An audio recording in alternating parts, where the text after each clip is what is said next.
నమస్కారం. రాష్ట్ర వ్యాప్తంగా కూడా ఈ ప్రభుత్వము కూటమి ప్రభుత్వము అందరికీ కూడా వాగ్దానాలు ఇవ్వడం జరిగింది, హామీలు ఇవ్వడం జరిగింది, సూపర్ 6 చెప్పడం జరిగింది. ముఖ్యంగా అన్ని హామీలను ఒక్క పెన్షన్ తప్ప మిగతా అన్నిటికీ కూడా మరి 9 నెలల్లో ఎవ్వరికి కూడా ఏ పథకం కూడా అమలు చేయని పరిస్థితులు ఉన్నాయి. మహిళలందరూ కూడా ఇబ్బంది పడడం జరుగుతుంది, రైతులందరూ ఇబ్బంది పడడం జరుగుతుంది. అన్ని వర్గాల్లో కూడా ప్రభుత్వం సంక్షేమ పథకాలు మాత్రమే కాదు, అన్నింటిలో కూడా ఈ ప్రభుత్వం వచ్చినప్పటి నుంచి కూడా ఇబ్బందులకు గురవుతున్నాయని అన్ని వర్గాలు కూడా చాలా బాధ చెందడం జరుగుతుంది.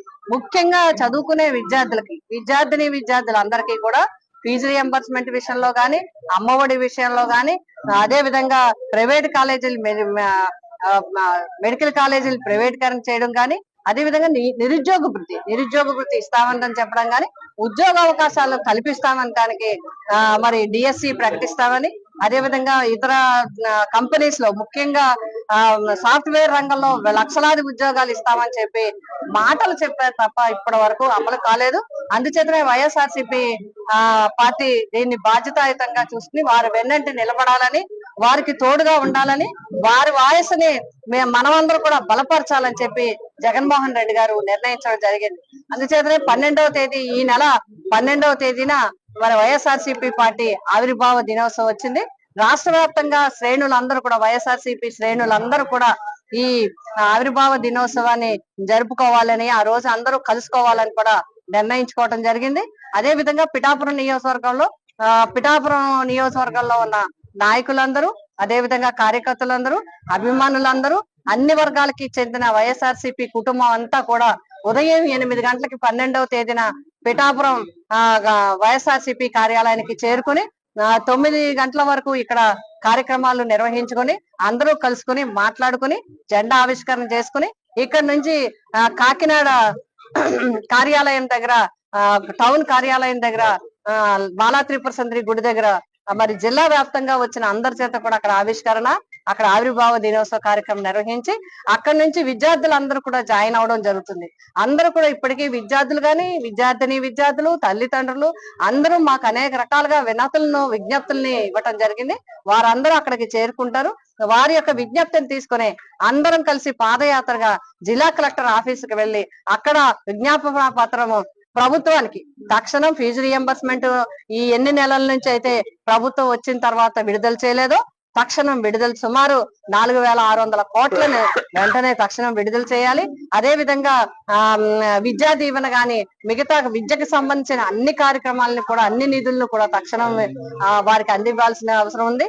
అదే విధంగా ప్రైవేటీకరణ, ముఖ్యంగా 17 కాలేజీలని జగన్మోహన్ రెడ్డి గారు మరి శాంక్షన్ చేస్తే గవర్నమెంట్ ప్రభుత్వ కళాశాలని, వైద్య కళాశాలని వీరు అన్నింటినీ కూడా ప్రైవేటీకరణ చేయడానికి చూస్తున్నారు. కాబట్టి ఆ ఆలోచన విరమించుకోవాలని చెప్పడం జరిగింది. అదే విధంగా నిరుద్యోగ భృతి కూడా, ఏదైతే నిరుద్యోగ భృతి అనౌన్స్ చేశారో ఉద్యోగ అవకాశాలు కల్పించడంతో పాటు ఇప్పుడు కల్పించే వరకు నిరుద్యోగ భృతిని తక్షణం నిరుద్యోగులందరికీ విడుదల చేయాలని చెప్పి డిమాండ్ చేస్తూ కార్యక్రమాన్ని తీసుకోవడం జరిగింది. ఈ కార్యక్రమానికి మరి వైఎస్ఆర్సీపీ నాయకులు, కార్యకర్తలు, అభిమానులు అందరూ కూడా కార్యక్రమాల్లో పాల్గొని జయప్రదం చేయాలని కోరడం జరిగింది. ఈ రోజే పోస్టర్ ని కూడా రిలీజ్ చేయడం జరిగింది. అందరికీ సమాచారాన్ని అందించడం జరుగుతుంది. వైఎస్ఆర్సీపీ పార్టీ ప్రజల వెన్నంటే ఉంటుంది, ప్రజల సమస్యల వెన్నంటే ఉంటుంది, ప్రజలు చేసే కార్యక్రమాలకి వెన్నంటే ఉంటుంది. వాళ్ళకి న్యాయం జరిగే వరకు వైఎస్ఆర్సీపీ ప్రజలతోనే ఉంటుంది, పోరాటం చేస్తుంది. ఈ 5 సంవత్సరాల్లో మీరు ప్రతిపక్ష హోదా మీకు రాదు, అది మీరు మెంటల్గా ప్రిపేర్ అయిపోండి. 11 సీట్లతోటి మీకు ప్రతిపక్ష హోదా ఇవ్వబడదు, రాదు. ఎందుకంటే ఇట్ ఈస్ చంద్రబాబు గారు, గౌరవ ముఖ్యమంత్రి చంద్రబాబు గారు డిసైడ్ చేసేది కాదు, జనసేన డిసైడ్ చేసేది కాదు. దానికి రూల్స్ ఉన్నాయి, దానికి రెగ్యులేషన్స్ ఉన్నాయి, నామ్స్ ఉన్నాయి. ఉదాహరణకి నేనే మన కేంద్ర ప్రభుత్వం ఫార్మేషన్కి మేము వెళ్ళినప్పుడు పార్లమెంటరీ లీడర్ని మనం కూర్చున్నప్పుడు, ఎన్డీఏ పక్ష నాయకుడు ఎన్నుకోవాలనుకున్నప్పుడు నేను నాయకుల స్థాయిలో కూర్చున్నాను. అదే నేను ఇక్కడ మంత్రిగా ప్రమాణ స్వీకారం చేసేటప్పటికి నన్ను ప్రధానమంత్రి గారి పక్కన నన్ను కూర్చోబెట్టలా. నేను డిప్యూటీ సీఎం అయినప్పటికీ కూడా అది మంత్రి హోదానే కాబట్టి తిరిగి నన్ను మంత్రులందరూ పక్కనే కూర్చోబెట్టారు తప్ప ప్రత్యేకంగా నన్ను అక్కడ కూర్చోబెట్టలేదు. They are very specific rules and regulations నడుస్తాయి. ఉదాహరణకి పొద్దున కూడా స్పీకర్ గారు ఎదురొస్తే నేను అసెంబ్లీలోకి అడుగు పెడతా ఉంటే స్పీకర్ గారు ఎదురొచ్చారు. మనకి వచ్చి ఆయన కూడా ఆయనతో పాటు రండి అని వెళ్తుంటే ముందుకు తీసుకెళ్తుంటే నాకు అనిపించింది, సార్ ఇది డిప్యూటీ సీఎంకి ప్రోటోకాల్ ఉండదు, ఓన్లీ ముఖ్యమంత్రి గారు, స్పీకర్, మనకు కౌన్సిల్లో ఉండే చైర్మన్ ఆయనే మీరు చేయాల్సింది తప్ప ఇది మేము ఉండేది కాదని చెప్పి నేనే వెళ్ళిపోయాను. ఎందుకంటే మేమే ప్రోటోకాల్స్ బ్రేక్ ఎందుకు చేయమంటే మాకు లేని ప్రోటోకాల్ మేము అడగం. అలాగే వైసీపీ నాయకత్వం కూడా గుర్తించాల్సింది, ఇది మీకు హోదా ఇవ్వబడదు. ఇది చంద్రబాబు గారు ఆప్ చేస్తేనే కాదు, ఇది ఎవరు ఆప్ చేసింది కాదు, మీకు ప్రజలు మీకు ఇవ్వలేదు. మీకు అది మీరు దృష్టిలో పెట్టుకొని మీరు ప్రవర్తించాల్సింది మనస్ఫూర్తిగా నేను వారిని కోరుకున్నాను. అంతేగాని వారిని ఎక్కడ అవమానం పరచాలని కానీ వారిని తగ్గించాలని కానీ లేదు. 175 సీట్లు కేవలం పాపం 11 సీట్లు ఇచ్చారు వాళ్ళకి.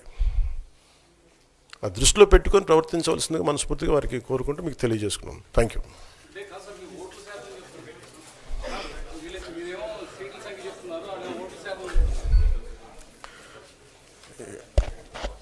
ఫస్ట్ అప్పుడు ఏం చేయాలంటే సార్,